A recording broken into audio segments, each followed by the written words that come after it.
你相信这个世界上有灵异事件吗？欢迎收听由怪谈传说为您演播的惊悚故事。凌晨3点，世界仿佛被冻结在一片寂静的黑暗之中，手机屏幕骤然亮起，冰冷的蓝光划破夜色，一封匿名邮件赫然出现在收件箱里。铁路尽头的公墓，有人被困在时间的裂缝中。邮件的主题简单直接，正文却只有短短一句话，没有署名，也没有任何附加说明。但就在邮件末尾，一张模糊的旧照片吸引了他的注意。你准备好看完这个故事了吗？照片里，一条废弃的铁轨蜿蜒着延伸进漆黑的隧道，铁轨两侧荒草丛生，隐约可见零星的墓碑散落其中。最诡异的是，在隧道的入口处，隐约站着一个模糊的人影，轮廓模糊不清，仿佛被某种力量吞噬了一部分，连影子也没有留下。他皱起眉头，屏幕上隐隐映出自己有些苍白的脸。他不记得自己订阅过任何灵异网站，甚至连身边朋友都不曾提及过这类地方。可这封邮件仿佛是在对他说，你应该来。寒意顺着指尖爬上脊椎，他鬼使神差地将邮件存入文件夹，心里却埋下了一颗蠢蠢欲动的种子。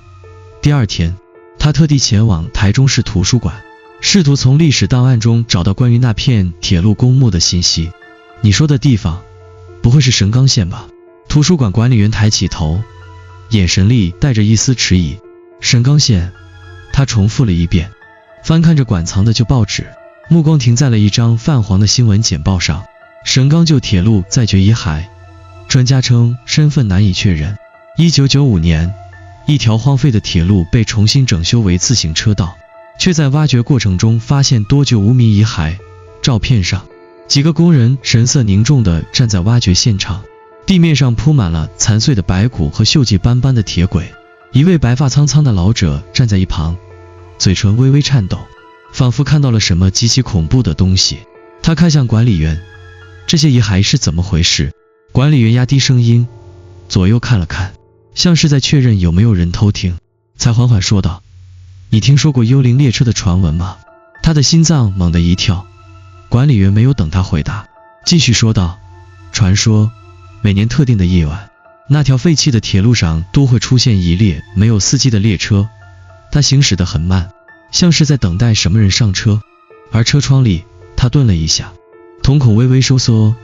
有人说，他们看到了一张张苍白的脸，嘴巴大张，却发不出任何声音。他的语气仿佛带着某种警告，最好别去招惹他。他的喉咙发干，手指紧紧握着报纸。可就在他转身离开时，他的手机屏幕再次亮起，跳出一条陌生号码发来的简讯，他今晚会出现。凌晨3点，北屯废弃的铁道旁。他屏住呼吸，手机屏幕倒映着自己逐渐紧绷的表情。你应该来。耳边似乎再次响起了那个无形的声音。台中的夜晚总是比白天多了几分潮湿的冷意。主角站在第一广场的入口，抬头看着那栋曾经风光一时，如今却被无形阴影笼罩的大楼。广场内的霓虹灯摇晃着，折射出扭曲的光影，像是无声的鬼火在空气中游离。他缓步走入广场内，人影稀少，脚步声在地砖上回荡，仿佛整个空间都被拉长了一般。声音一圈一圈的扩散，却再也收不回来。你是第100个。他的身体一僵，声音不是来自某个具体的人，而是从四面八方渗透进来，像是有某种存在藏在第一广场的深处，正在注视着他。他猛然转身，看向身后的玻璃橱窗，那里有个人影，但只有影子，没有人。他的心跳加快，盯着玻璃的倒影。玻璃里的自己站在原地，但在他身后，那道多余的影子却微微晃动了一下，仿佛在向他靠近。他屏住呼吸，缓缓回头，什么都没有，但他清楚地感受到某种东西在这里。夜风穿堂而过，带着一丝腥甜的气息，像是烧焦的皮肉味。他的眼前浮现出一瞬间的幻觉。1995年，威尔康西餐厅大火的夜晚，浓烟滚滚，人们在烈焰中尖叫，火舌舔舐着窗户，化作地狱之门。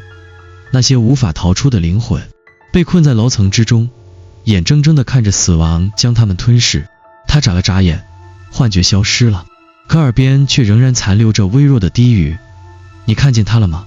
他猛地回头，一个身穿深色风衣的女人站在暗处，脸色苍白，嘴角微微上扬，像是在等待他的答案。“你是谁？”他的声音低沉，带着防备。女人缓缓走近，她的眼神像是穿透了时间。“你听过幽灵船的故事吗？”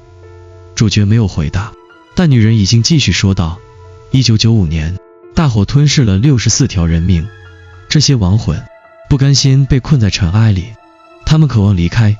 人们说，他们看到广场上空浮现了一艘船，一艘由黑影组成的船，他在寻找最后一名乘客，满载百魂之后就会离开这座城市。”他盯着主角，嘴角浮现一丝似笑非笑的表情。“你知道吗？那艘船已经找到了99个人。”他的心脏猛地收紧，耳边响起刚才那句“你是第100个”的低语。“你到底是谁？”他盯着女人，试图从她的表情中找出破绽。女人轻轻地笑了，声音像是幽灵的呢喃：“我曾经和你一样，也收到了那封邮件，也来到了这里。然后呢？”他问。他缓缓地后退了一步，悠悠地说道：“然后我就上了船。”他的身体逐渐变得透明，最终消失在第1广场的夜色中，只剩下那句残留在空气里的低语：“你会做出什么选择？”夜色如墨，台中的街道渐渐沉入寂静。主角按照邮件的指引，来到了神冈线旧铁路。这条铁路早已废弃多年，如今被改建为自行车道。然而，在昏黄的路灯下，锈迹斑斑的轨道仍然隐隐可见，像一条蜿蜒的脉络，深埋在这片土地之中。他沿着铁轨缓步前行，四周异常安静，连虫鸣都消失了，仿佛整个世界在这一刻屏住了呼吸。空气里弥漫着一种难以察觉的气息，潮湿、腐朽，还有一丝淡淡的铁锈味，或者是血的味道。远处，一座老旧的铁路隧道静静地矗立着，黑暗像是凝固的液体，从隧道深处无声地流淌而出。“你不该来的。”突如其来的声音打破了沉默。他猛然回头，发现一位满脸皱纹的老铁路工人站在轨道旁，拄着一根老旧的木杖，眼神中带着一丝复杂的意味。“你知道这里的事？”主角问。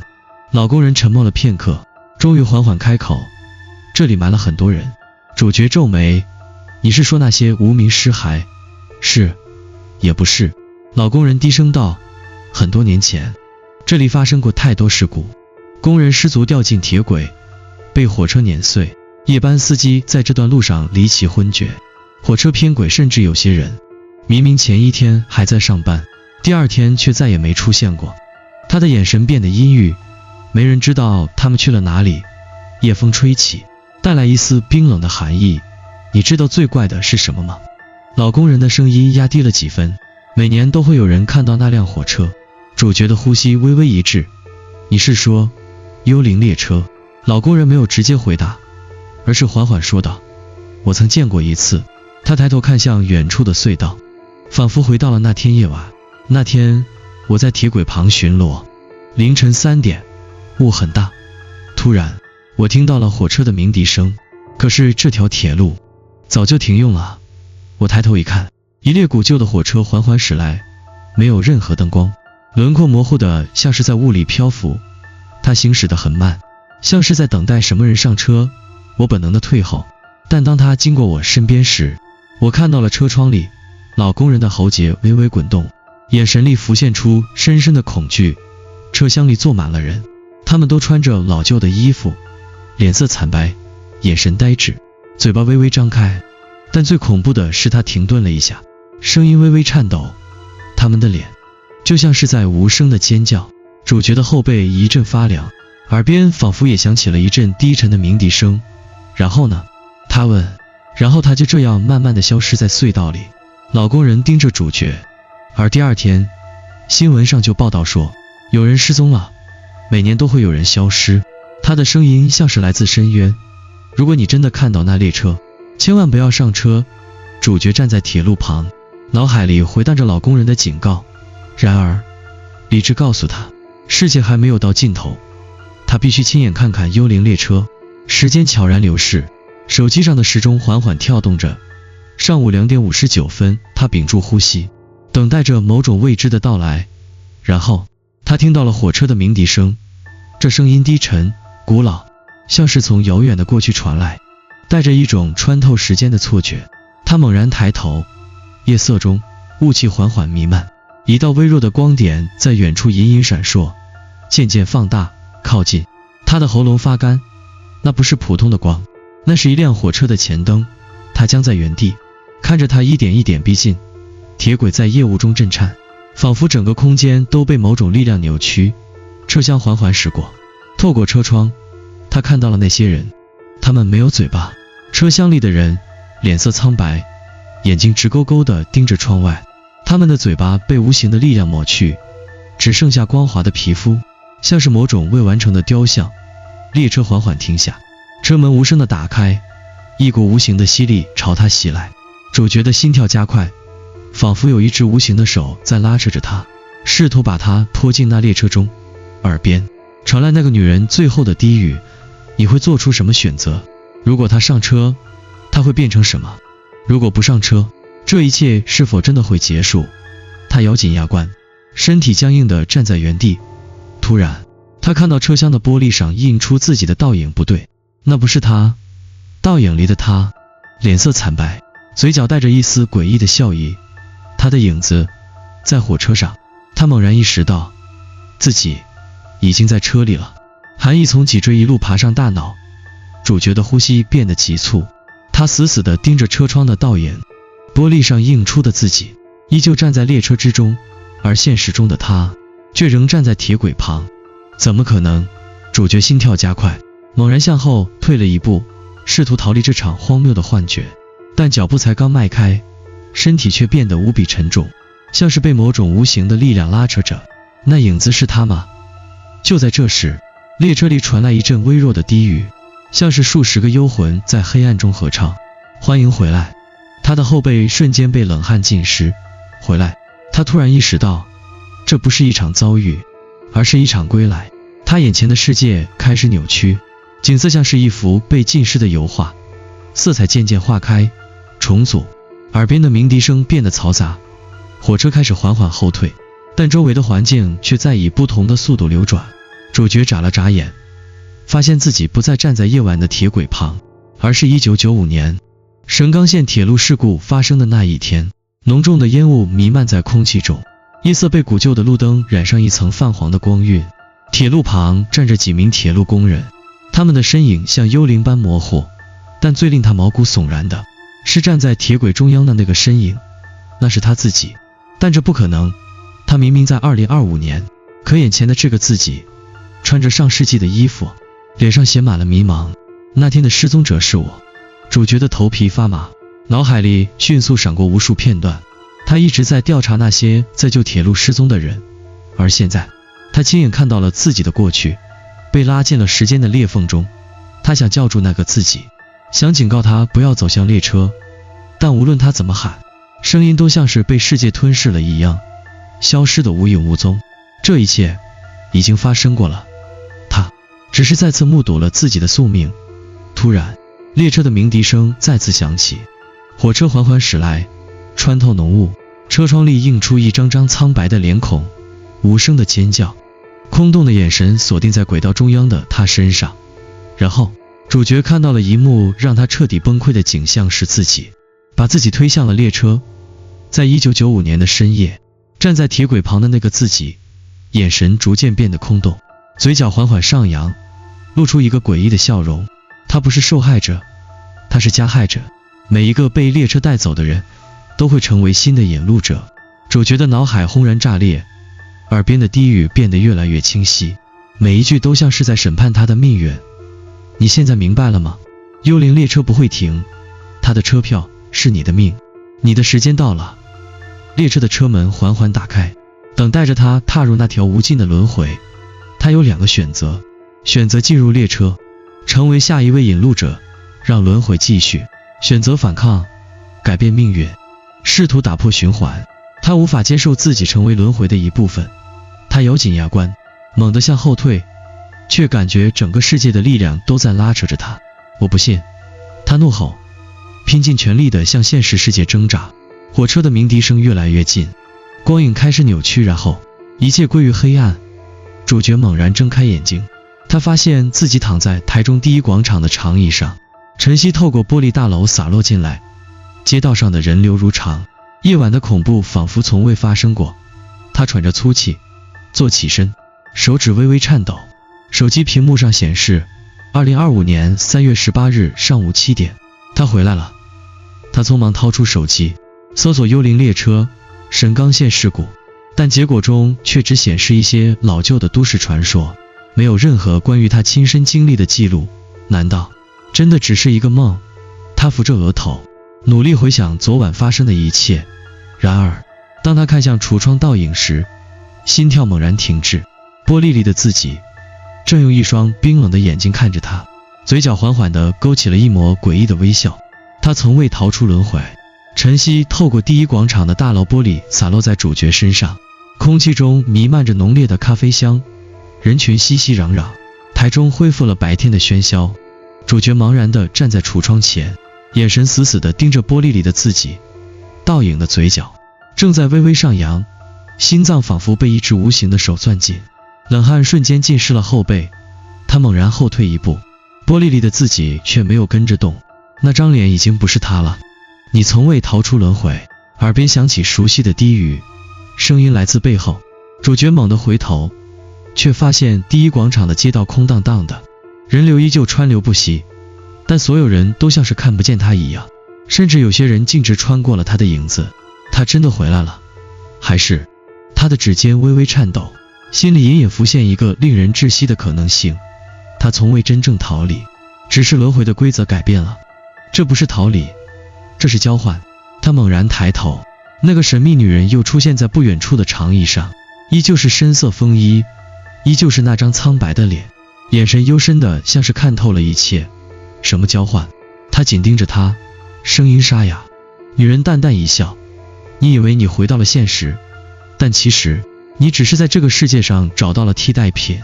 他呼吸一滞，每一个试图挣脱幽灵列车的人都会面临一个抉择。他缓缓说道，要么你自己永远被困在列车上，成为它的一部分，要么你找到一个愿意代替你上车的人。他顿了顿，嘴角的笑意更深了。但问题是，你真的找到了愿意代替你的人，还是你只是无意识地将某个人推进了这个轮回？主角的脑海轰然炸裂，昨晚的记忆开始一点点浮现。在幽灵列车停下的那一刻，他的影子已经被拉入列车，而现实中的他仍站在铁轨旁。他拼尽全力想要挣脱，却感觉到某种力量将他从列车的吸力中猛地一推，就像当年他推走了过去的自己。他不是自己逃脱的，是某个人代替了他，成为了新的囚徒。他的喉咙发干，双手不自觉地颤抖。是谁？你还记得那位老工人吗？女人轻声说。老工人，那位在神冈线告诉他不要上车的人。他脑海里闪过昨晚的画面，当幽灵列车降临时，老工人始终站在他身后，脸色苍白，却没有后退半步。然后在他挣脱列车束缚的瞬间，老工人动了，是他推了主角一把，将他推出轮回。而下一秒，火车的车门关闭，老工人的影子消失在了车厢里。主角的脸色瞬间惨白，他是如何做到的？他明明什么都没做，他只是想挣脱，但在他挣脱的一瞬间，老工人已经自愿代替了他。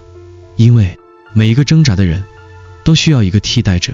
你逃了出来，女人缓缓说道，但那个世界仍然需要一个囚徒。主角的身体微微发冷，思考着这个可怕的事实。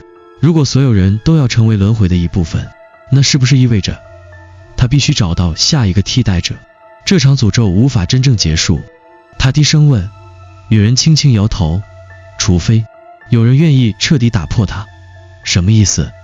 他盯着她，女人注视着他，眼神中闪过一丝复杂。你已经见证了轮回的本质，它需要交换来维持，而你现在是唯一一个知道真相的人。他顿了一下，语气变得更加冷淡。但你真的愿意打破这个诅咒吗？打破的方法是什么？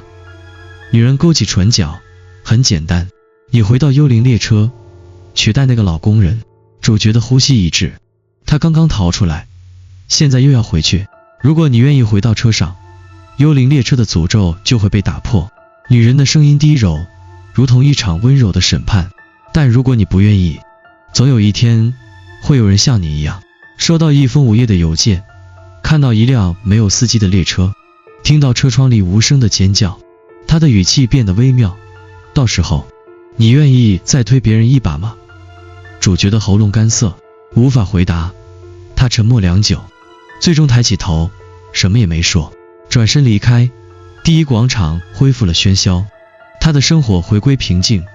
只是每当午夜，他总能听到隐约的火车鸣笛，而玻璃窗上的倒影有时会露出一抹诡异的笑意。